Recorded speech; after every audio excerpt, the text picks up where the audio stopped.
program this evening, we're going to look at the first three catastrophes that took place in the Bible, and from those we'll see a pattern of events that still works today, and hopefully we can learn from it, because if we don't, the same thing will repeat itself over and over again. And in fact, it has repeated itself over and over again. And in fact, it is repeating itself over and over again.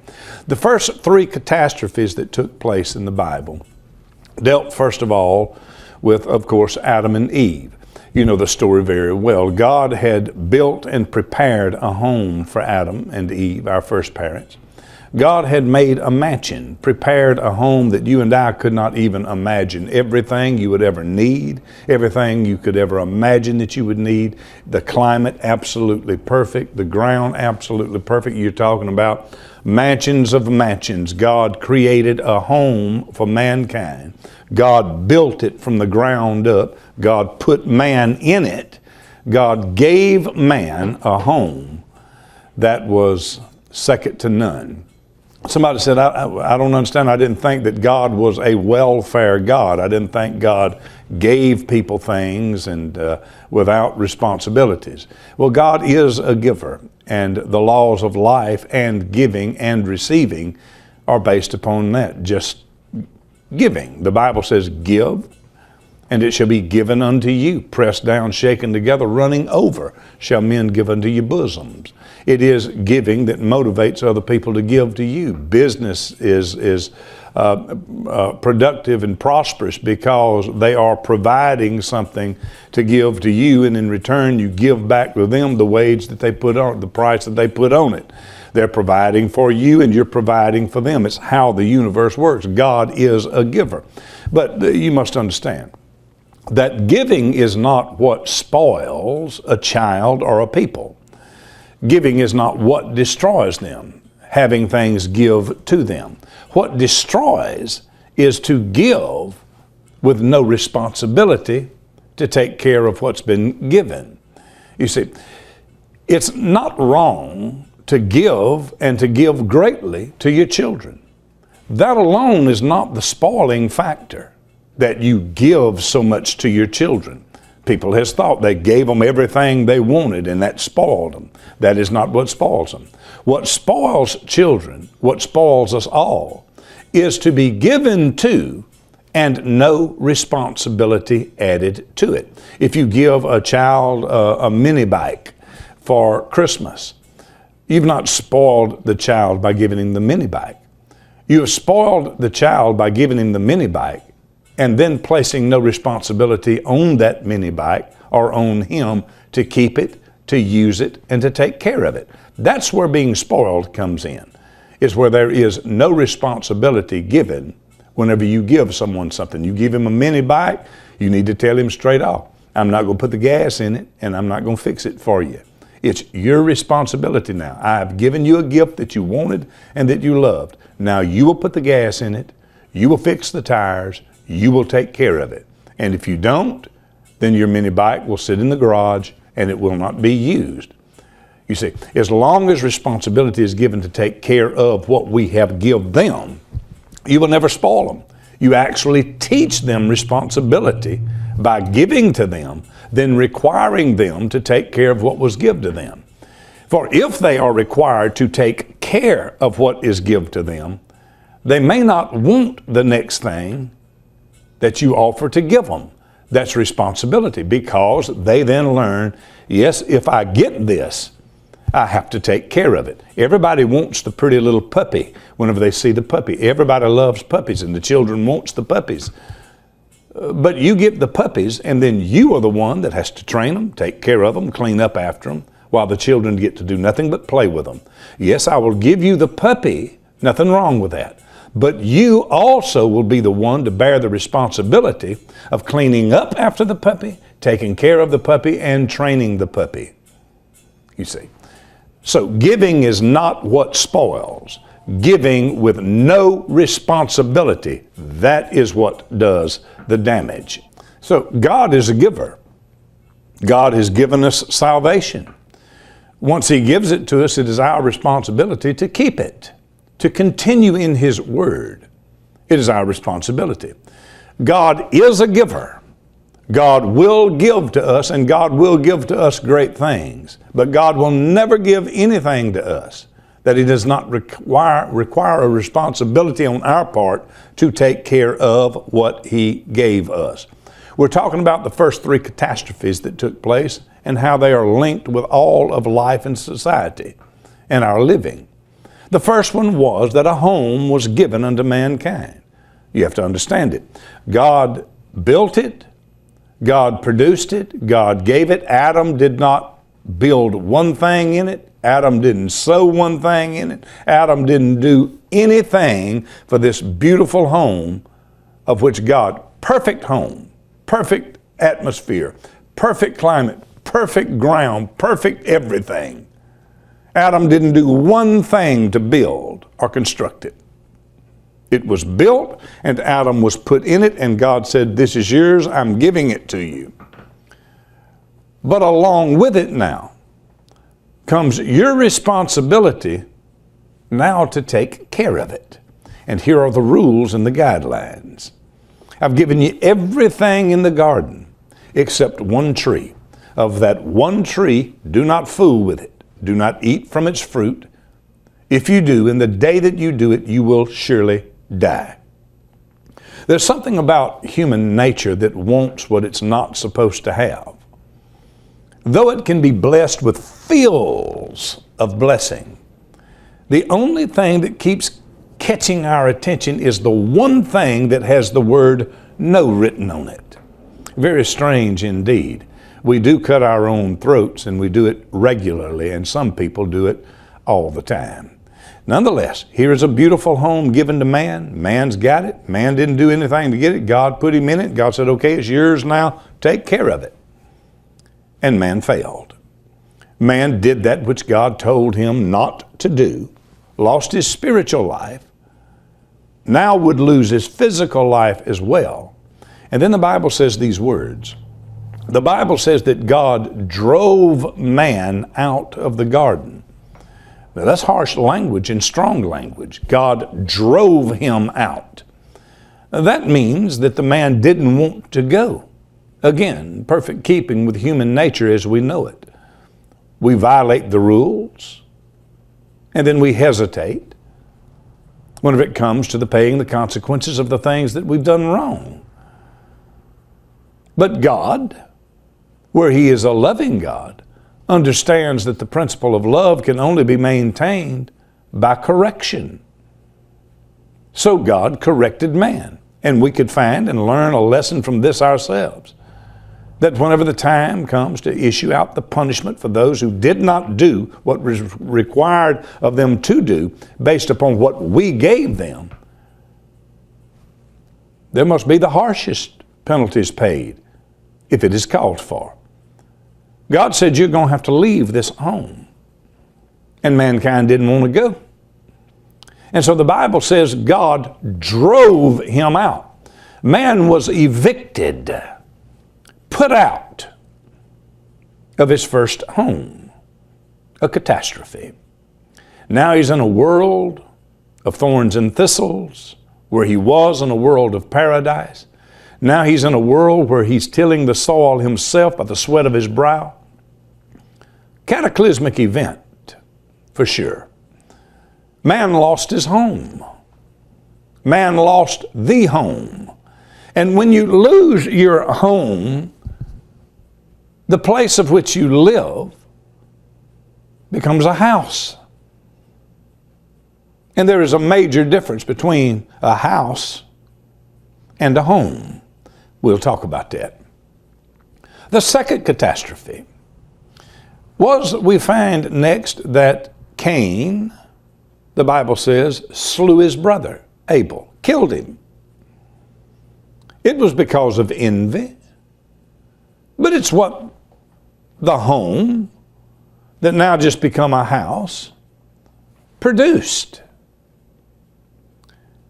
The family now is in chaos. And now there are catastrophic events taking place within the family unit itself.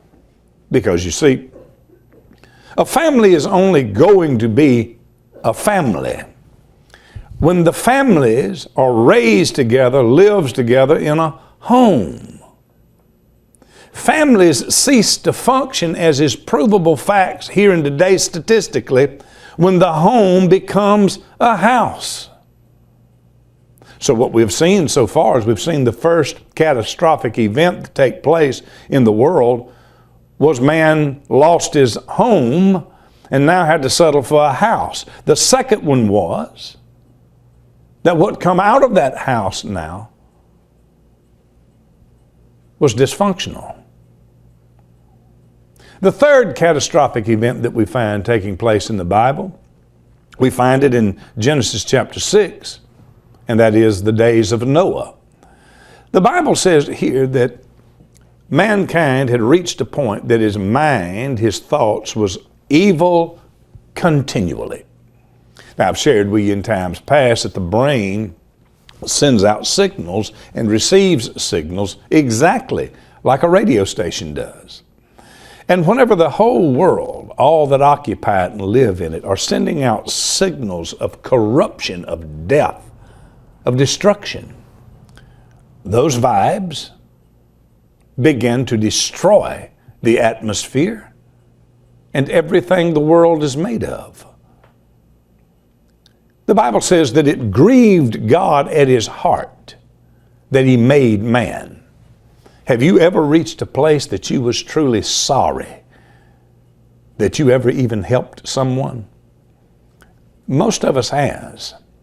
When you gave your life, gave the best of what you had, put forth your very best effort, came to the rescue to someone who now has only spit in your face, turned their backs upon you like a Judas Iscariot, to the place now that you wonder what it was even worth, or why did I even give of myself as I did. God found himself in that place. It grieved him at his heart that he even made man, for they now was wicked, and every thought in their mind continually evil. And so God brought destruction upon then what was the whole world. Catastrophic events. So we see three of them. We see, first, that the home was destroyed. Now it's just a house. We see, secondly, that the family now was destroyed. And then we see, thirdly, the world was destroyed. Do you see the pattern? The family, or the home, the family, the world. Again, the home, the family, the world. It works and operates no different now than it did then. When the home, which is the foundational principle of a functioning world, the home, when the home is destroyed, then what comes out of that home that's now a house is what fills the streets, is what fills the judges' benches, is what fills the Congress and the Senate, the presidencies, what fills the streets down on Skid Row Bum Alley, and what puts people out in society. They came from one place. They came from a home, or they came from a house. And a house is very different from a home. A home is a place where there is love. It functions in order. It's productive. A house, on the other hand, is a broken home. Today we see it statistically across our whole nation. And we're seeing the chaos now that's in the streets, the chaos that's in the professional places, the Congress, the Senate, all the places, the judges, the law officers, the streets, wherever it's at, we're seeing the chaos now of people, more and more people coming out of houses and not homes. When we see this, we see destruction. We see dysfunctional families because they're in a home that's dysfunctional that's become a house. We're seeing statistically that almost 73, almost 75% of the black race is coming out of houses and not homes. We're seeing now that almost 56, 58% of whites are coming out of houses and not homes, and so on across the board. How can you expect to have a functioning society when you cannot even have a functioning family? We're seeing more and more homes raised by single-parent houses. What was homes are now houses run by single parents. And from that single-parent house, we are now seeing 80% of the people that's incarcerated in prisons come from a single-parent house, not a home. We're seeing now by the statistical averages that up to 80% more likelihood that your daughters will become prostitutes if they come from a single-parent house. That your children will become 75% more likely to be criminals and drug addicts if they come from single-parent houses. Homes that broke. Homes that were destroyed. That has now become houses. Every crook, every criminal, every drug dealer you see on the corner, every prostitute you see on the corner, trace it back. That man, that woman, that boy, that girl, whoever they are, before they got where they are right now, walked out the front door or the back door of a home or a house. And almost 90% of them walked out of houses, broken homes, that then created broken families, and mankind now at an unprecedented level, pulling the Cain deal and killing one another. It followed. The progression was quite clear from the beginning of the writings of the Bible. The home becomes a dysfunctional house. That comes from it then begins to kill and murder. It's exactly what you see today. Until finally you reach a place to where the whole of society is saturated with this. When you see those that operates and performs the works of the devil, destroying homes, destroying it with welfare and free given gifts of which no responsibility is required from those that receive it. The Bible says that a man should not eat if he does not work. If you're going to give families welfare, it should be required citywide, statewide, that they labor for it to pay for what they did, to clean the streets, to clean the courthouses. If you want free gifts, well, nothing is free in the sense that once you get it, there is a responsibility of yours to maintain it. And to maintain the welfare system, it would be that you simply work off what you was given. If you are going to receive welfare, there is this amount of community service of which you must provide. Then the people that we're paying to clean the parks up, we wouldn't have to pay anymore. That money then goes back into the state. It's a very simple deal. But those who works the welfare system does it for the purpose of control. It's like I said at the beginning of the program. Whenever you give a child something, you're not spoiling him, giving the responsibility of taking care of it. And understand this, that every good thing that you give to your child is just one more thing that you can use against him. It's one thing for the child not to have a bicycle. It's another thing for the child to have a bicycle and be punished from it and have to walk past it. It motivates us to do better. Punishment and the loss of what we have gained, the loss of what we have been given, motivates us to do better bad. But the welfare system, placed in society for the purpose of, if I give you something, there is something you will have to give me. But they're not wanting responsibility. I give you this, and in return you give me power. I give you this welfare, in return you give me your vote. I won't make you work for it. I won't make you do anything for it. I'll give it to you as long as you will give me your vote. Give me my power. That's what I want. And so in this, the family unit is destroyed. The family unit is broken up. It causes houses to come from homes, homes to become houses, because the welfare system is designed that you take what we give you, which is not enough to get you to middle class, because we don't want you to the middle class. Because if you get to the middle class, we can't make you fight and we'll lose your vote. So we're going to give you enough to get you by, to stop you from starving, but we're not going to give you enough to get you up to middle class where you can take care of yourself, because we lose you if we do.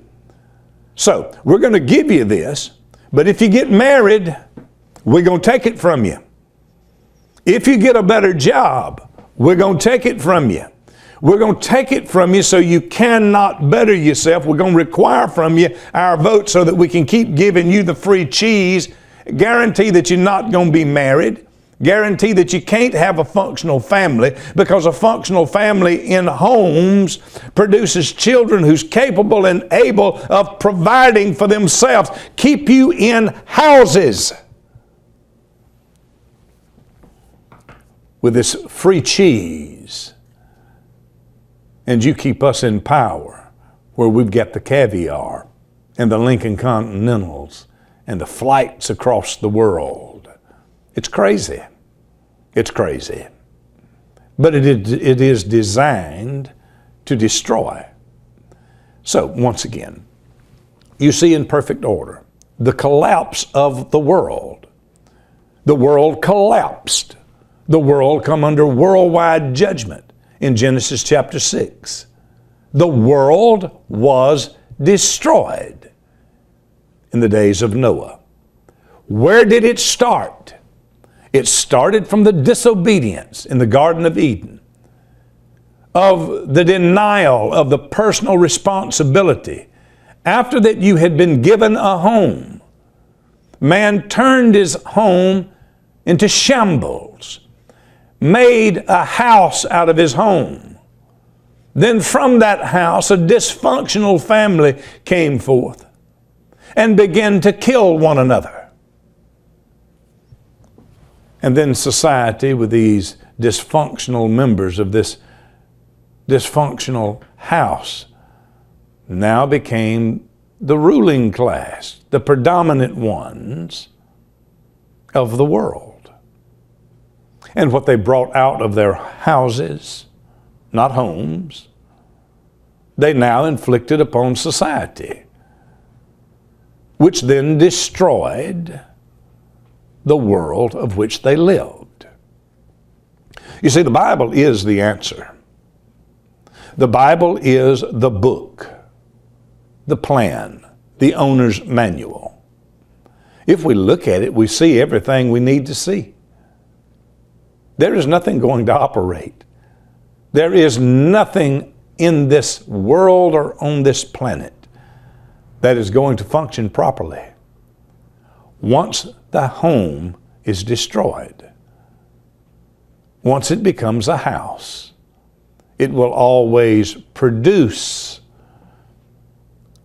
those that are destructive, until finally there's enough of them to destroy the whole system and destroy the whole world. We're seeing it right before our faces, right here and right now. Is there any wonder that the greater crime, the greater chaos, the greater confusion, the greater destruction is happening right now on levels and a scale, especially here in America, that no American before us has ever witnessed? And along with that destruction and chaos, there are statistics that say 75% of one group is now being raised in houses. Single parents.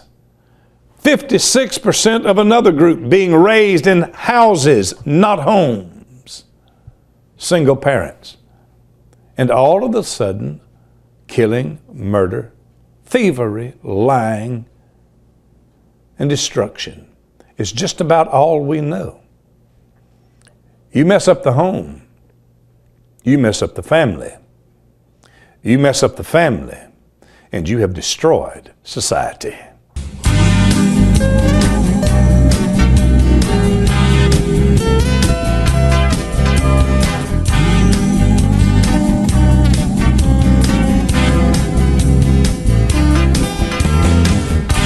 I'd like to take a load off of you.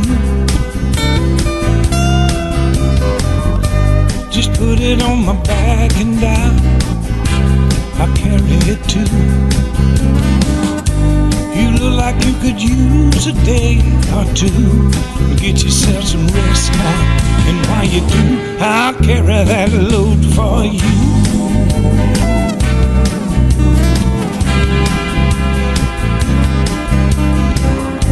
Now all of these troubles, they're not yours alone. You my brothers and my sisters, and this is our home. Won't you take yourself a day or two and get yourself some rest now? And while you do, I'll carry that load for you.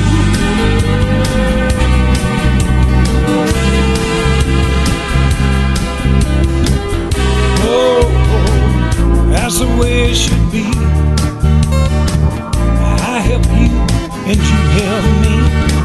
We got to live as brothers. Got to have some love one toward another.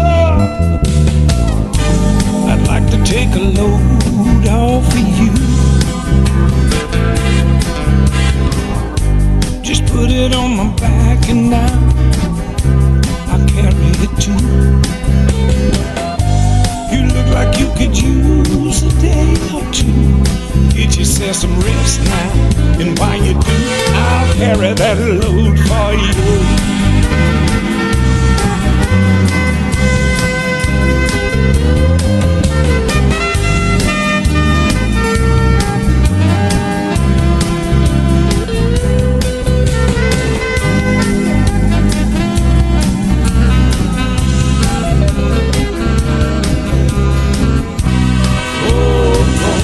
That's the way it should be. I help you and you help me. We got to live as brothers. There got to be some love one toward another. But let me take that load off of you. Just put it on my back and I'll carry it too. You look like you could use a day or two. Get yourself some rest now.